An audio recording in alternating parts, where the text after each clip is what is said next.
దివ్యాంగుల సమస్యలపై రాష్ట్ర ప్రభుత్వం మనసు పెట్టవలసిన అవసరం ఎంతైనా ఉంది. సీఎం చంద్రబాబు నాయుడు గారు, డిప్యూటీ సీఎం పవన్ కళ్యాణ్ గారు, షరఫ్ మంత్రివర్యులు కొండపల్లి శ్రీనివాసరావు గారు తప్పనిసరిగా దివ్యాంగుల సమస్యలపై మనసు పెట్టాలి. ముఖ్యంగా ఈ 3 పథకాల విషయంలో రాష్ట్ర ప్రభుత్వం అశ్రద్ధ చేయకుండా దివ్యాంగులకు మేలు చేసే దిశగా చర్యలు చేపట్టాలి. మొదటిగా దివ్యాంగులకు 6,000 రూపాయలు పెన్షన్ను పెంచుతామనేసి మేనిఫెస్టోలో చెప్పారు. వెంటనే ప్రభుత్వం ఏర్పడగానే జూలై నెలలో 6,000 రూపాయలు పెన్షన్ ఇచ్చే దిశగా చర్యలు చేపట్టారు. దీని విషయంలో రాష్ట్రంలో ఉన్న దివ్యాంగులందరూ కూడా ఎంతో సంతోషాన్ని తెలియజేశారు. అయితే ఈ యొక్క పథకంలో మరొకటి, పూర్తి స్థాయి వికలాంగులకు పెన్షన్లు 15,000 అని తెలియజేశారు. నిజంగా పూర్తి స్థాయి వికలాంగులు అంటే ఎవరు, దానికి సంబంధించిన గైడ్ లైన్స్ ఏంటి అనేవి స్పష్టంగా ఈ రాష్ట్రంలో ఉన్న ప్రభుత్వ అధికారులకు సరైన సమాచారం లేకపోవడం వలన జగన్మోహన్ రెడ్డి గారు ఇచ్చిన జీవోనే అనుసరించి ఈ యొక్క రాష్ట్ర ప్రభుత్వం పనిచేస్తూ ఉన్నది. కాబట్టి పూర్తి స్థాయి దివ్యాంగులు అంటే సీఎం చంద్రబాబు నాయుడు గారి దృష్టిలో, లేకపోతే ప్రజా మేనిఫెస్టో, తెలుగుదేశం పార్టీ కూటమి ప్రభుత్వం ప్రజా మేనిఫెస్టోలో ఆ యొక్క 15,000 పెన్షన్కి సంబంధించిన పూర్తి స్థాయి వికలాంగులు అంటే ఎవరు అన్నది స్పష్టంగా తెలియజేయకపోవడం, చాలామంది ఈ పథకంలో అర్హులైన దివ్యాంగులే అర్హులు కాకుండా పోతున్నారు. నిజంగా దీనిపైన సరైన నిబంధనలతో కూడిన సవరణ ఎంతైనా అవసరం. ఈ యొక్క మెడికల్ పెన్షన్కి సంబంధించిన జీవోలో చాలా మార్పులు చేయవలసిన అవసరం ఉంది. అయితే రాష్ట్ర ప్రభుత్వం పూర్తి స్థాయి వికలాంగులంటే ఆనాడు జగన్మోహన్ రెడ్డి గారు ప్రవేశపెట్టిన మెడికల్ పెన్షన్ జీవోనే చూపించి ఇప్పుడు అందరికీ కూడా అదే పరిస్థితిలో పెన్షన్ ఇస్తాము అని తెలియజేస్తూ ఉన్నారు. నిజంగా సీఎం చంద్రబాబు నాయుడు గారి హృదయంలో ఈ యొక్క పూర్తి స్థాయి వికలాంగులకు సంబంధించి ఏముందో దానికి సంబంధించిన పూర్తి సమాచారం, పూర్తి గైడ్ లైన్స్ ప్రభుత్వ అధికారులకు తెలియజేయాలనేసి ఈ యొక్క వీడియో ద్వారా తెలియజేస్తాం. ఎందుకంటే చాలామంది మంచానికి పడిన దివ్యాంగులు ఉన్నారు. మెంటలీ రిటైర్డ్ వికలాంగుల్లో చాలామంది మంచానికి పడి దివ్యాంగులు ఉన్నారు. అట్లాగే సెబరల్ పాలసీ దివ్యాంగులకు సంబంధించి చాలామంది మంచానికి పడి ఉన్నారు. అట్లాగే చాలామంది వీల్ చైర్కి పరిమితమై ఉంటున్నారు. చాలామంది చాలా దేకురుతూ ఉంటున్నారు. ఇలాంటి వారందరికీ కూడా ఈ 15,000 పెన్షన్ వాళ్ళకే చెందాలి. అయితే జీవోలో మార్పుల వలన చాలామంది దివ్యాంగులు మెడికల్ పెన్షన్ నిమిత్తం వెళ్ళినప్పుడు అక్కడున్న మెడికల్ అధికారులు ఇది మీకు కాదు, ఈ జీవో ఎలా ఉంది అని చెప్పడం జరుగుతుంది.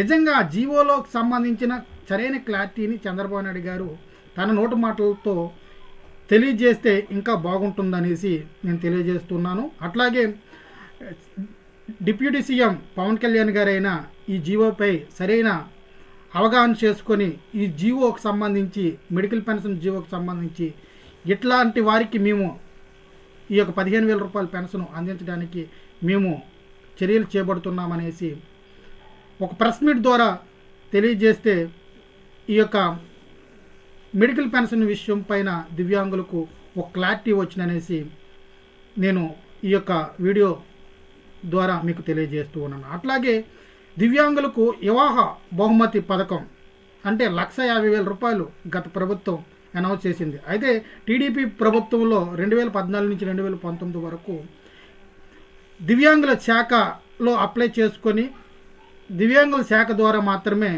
ఆ యొక్క మ్యారేజ్ స్కీమ్ను పొందుకునే అవకాశం ఉన్నది. గత ప్రభుత్వంలో దాన్ని డిఆర్డిఏకి అప్పగించడం వలన చాలా ఇబ్బందులకి గురి కావడంతో చాలామంది వివాహం చేసుకున్న దివ్యాంగులు ఆ యొక్క పథకాన్ని పొందుకోలేకపోయారు, ఆ యొక్క వివాహ బహుమతిని పొందుకోలేకపోయారు. అయితే మన ప్రభుత్వం, ఈ యొక్క కూటమి ప్రభుత్వం ఆనాడు 2014 నుంచి 19 వరకు ఏర్పాటు చేసే పద్ధతిలో వికలాంగుల సంక్షేమ శాఖ ద్వారా దివ్యాంగులు ఈ యొక్క వివాహ బహుమతికి అప్లై చేసుకొని వికలాంగుల సంక్షేమ శాఖ ద్వారానే వివాహ బహుమతిని పథకాన్ని తీసుకునే దిశగా చర్యలు చేపట్టే ప్రక్రియను ఏర్పాటు చేయాలనేసి నేను ఈ యొక్క వీడియో మూలంగా రాష్ట్ర ప్రభుత్వానికి తెలియజేస్తూ ఉన్నాను.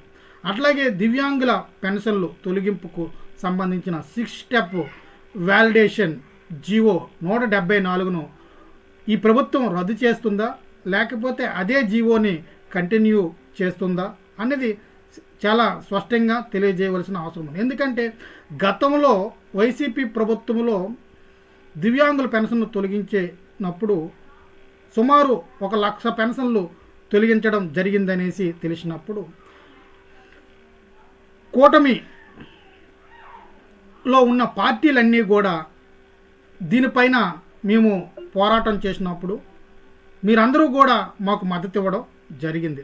అయితే ఆ యొక్క మనం ప్రతిపక్షంలో ఉన్నప్పుడు వైఎస్ జగన్మోహన్ రెడ్డి గారి ప్రభుత్వం ఏ విధమైన స్పందన లేకుండా వారిపైన ఏ విధమైన దృష్టి పెట్టకుండా ఉండడం ద్వారా ఈరోజు ఆ ప్రభుత్వం కూలిపోవడం జరిగింది.